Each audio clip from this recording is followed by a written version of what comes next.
started when we went up to my family and I. We went up to Silver City. It was just like one of those random trips during like October, and we went to this one like antique mall. I mean, I've always liked antique malls beforehand, but it was just kind of like we were just seeing these rows of like records, albums, music, and CDs and cassettes and all these other different things. And then my dad was like telling me that he used to have like a whole Rush collection, Rush is a band, it's another rock band. I was like, oh, okay, like why did you get rid of them and all this stuff? And I just thought of like oh, maybe I should like start collecting and like going into buying music. So during this time, or during that little visit we were there, I was like, oh, you know what, I've already liked like Bruce Springsteen. He's one of my favorite artists, and it was already like I had some CDs and stuff, and I was like, oh, I want to start collecting his music.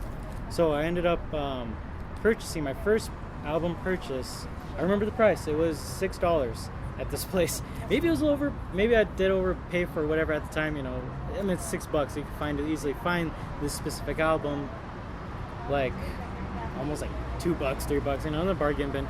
But since it's the boss, I was like, I have to get it. So it's Bruce Springsteen, born in the USA, and it's just, it's just one of those albums that just like complete from start to finish. I just completely had fallen in love with, and this is like the same copy. I mean, I've already had like 2 other copies. But I just wanted to have multiple, because I just really love this album. I mean, of course, Born in the USA. That's the title of the album and main track. Of course, like all these other songs, Cover Me, I'm on Fire. I mean, just the music video for like I'm on Fire. I remember watching that like on VH1 Classic, and VH1 Classic was also like more of like an influence. 18, 19, that's when I started like, okay, I want to start collecting more and more. At this time, I think I only had like maybe like less than 50 at the time.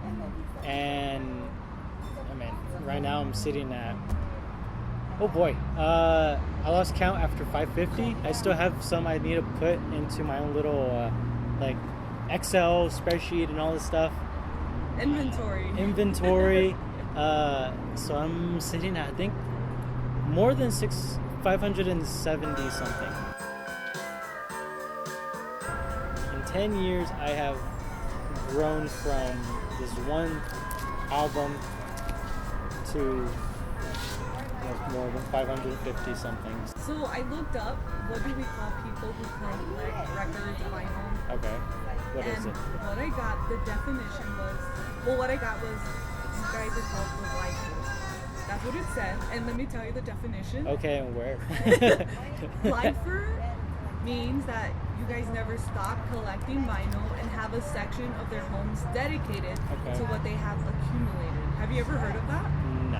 No? I just looked it up on Google. I was like, I wonder if they're called something, Of course they're called like, maybe it's a hobby, right? It's a hobby. Yeah, definitely, but... Hey, instead of, basically...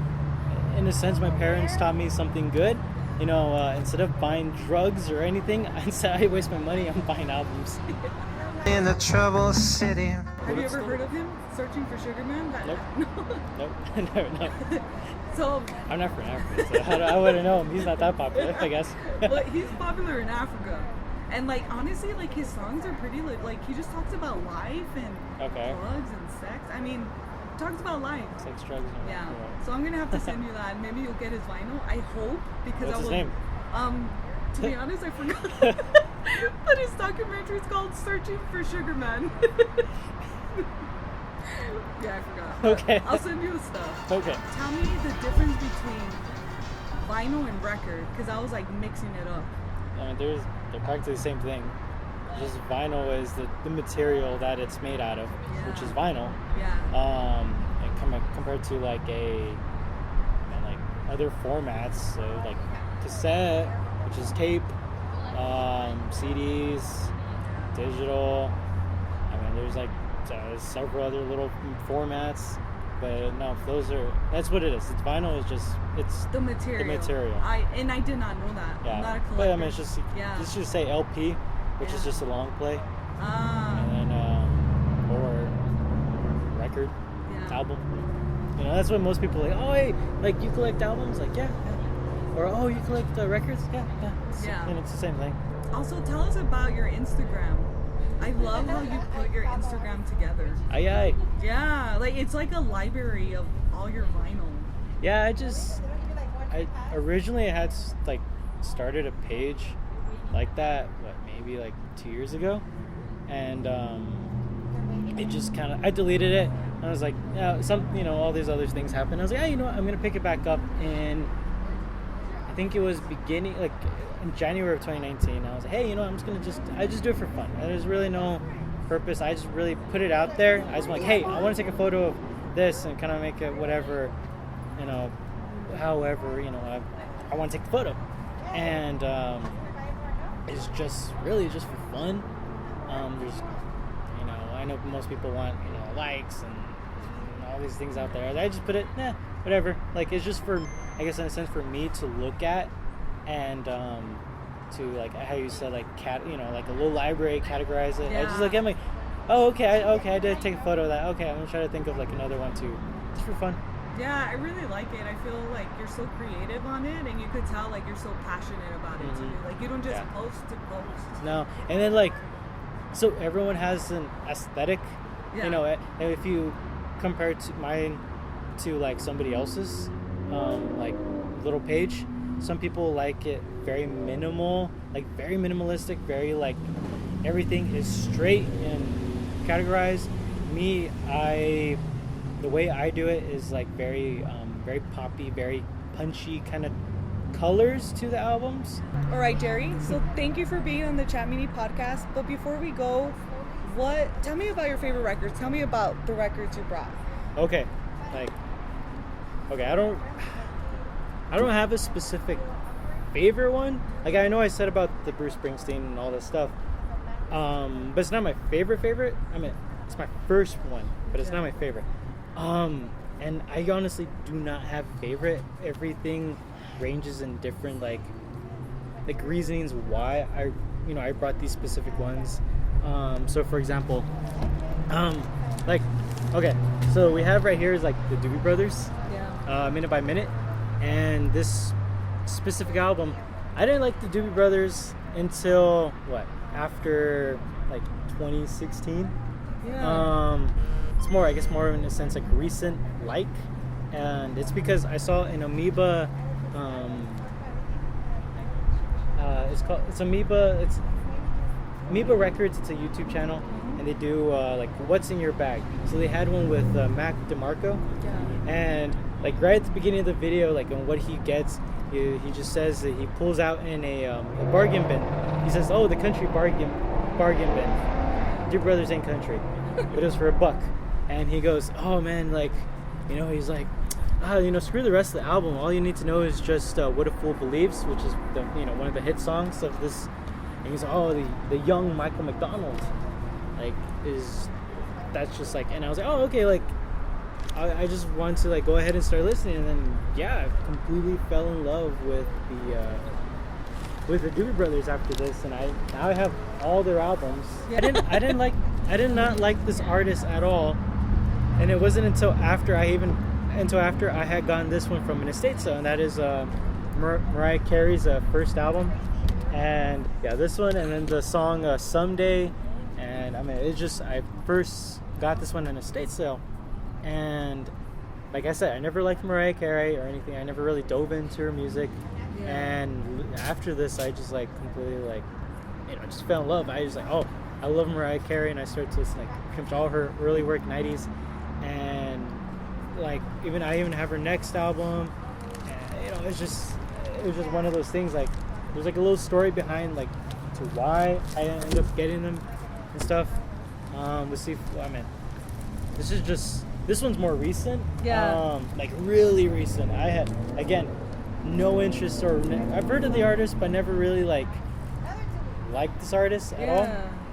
And it wasn't until I had when quarantine started, and I had a Tidal membership, one of those free, Tidal, right? Mm-hmm. That's the music streaming, and it had a free trial for like 4 months. I was like, okay, whatever.